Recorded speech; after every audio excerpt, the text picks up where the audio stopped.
and if you think you can grab the most valuable loot with all of these gems, then you want to check out Thieves Market. Let's take a look at how this game plays.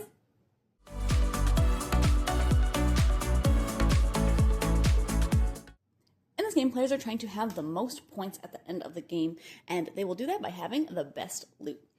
At the beginning of the game, everybody will start with one of these character cards, which will give them a once per round ability, and someone will have the first player token, and that player will then take all of the dice, and you'll have a different number of dice depending on how many players are in the game, and they'll just roll them and add them to the center of the table along with that first player marker. The first player will then decide what dice that they want to take out of the center, and again, this includes you can take the first player marker. They can take as much or as little as they want, but they will just risk the more they take. If they're a little bit greedier, if I want all of these dice and the first player token, then I might get stolen from on another player's turn. They can continue to take from the center if they'd like, or they can steal. To steal from a player, you will take everything in front of that player, and then you can put back any number of items, though you do have to put back a minimum of one and keep a minimum of one.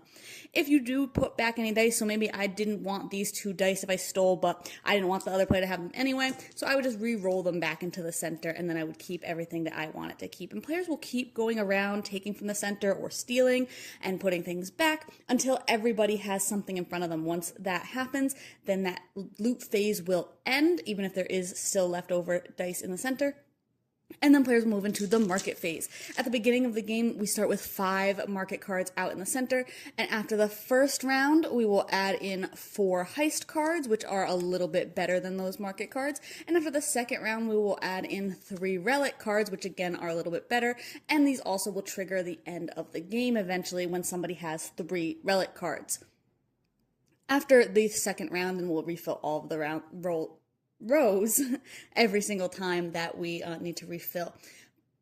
Rows will not refill until the end of the round, so going first can be very valuable because maybe I want to buy these 2 cards and the next player can buy all 3 of these cards, and now there's no more of those market cards available. When players do buy those cards, they will have them out in front of them, and they will all have some kinds of abilities. A lot of them are going to be this once per round, and that will show you what you can maybe turn certain dice into other dice.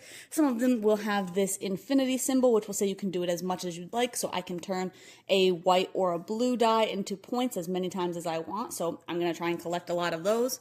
And then some of them will have immediate scoring. So this one, I will score 6 points immediately, but I will have to discard one of my market cards. So I will have to make sure that I have one of those before trying to take that relic. Again, we will go around the table, round after round, doing that loot phase, rolling dice, and then the market phase, buying cards until somebody has 3 relics. We'll finish out that round, and then whoever has the most points wins. I really liked this game. I thought it kind of had like a little bit of a gambling feel to it. If you got to go first, that's such a valuable position, and you get to take as many of those dice as you want, and trust me, you want them all. But you're trying to hedge your bets. If I take 1 less die, maybe I won't get taken from and I can get the exact card that I want. Or if I don't take first player, I can get the dice I want. But then is that card still going to be there when it comes back around to my turn? I don't usually like when markets don't refill after each player's turn, but in this I think it works really well because it is, like I said, kind of a gamble with every turn, with every step of what should I take, what should I leave, should I steal from that other player, because you always have to give something back. So if I steal, am I going to just open it up for whoever has to pick next to be able to get a better hand of those dice, or, you know, be able to take that first player, and maybe that makes me last now. So there's a lot of kind of give and take with this, and I think that it's really cool. I thought it was interesting how the market starts off smaller and gets bigger after the first couple of rounds, and then it kind of stays that size. I thought that was interesting to kind of force people to have, build up a little bit of a stash. This gave me just really fun vibes. Like I said, I thought it felt like a bit of a gamble, which I think is just really exciting. And because like you're all taking dice every turn, you're all buying cards every turn, I think it's a lot of fun because everybody stays very engaged turn after turn. So if you like this style of game, if you like a little bit of almost push your luck, or like kind of, like I said, hedging your bets on what to take or what to leave, then this is definitely up your alley. But you can check out my full thoughts in the blog today. I just decided this one's for you.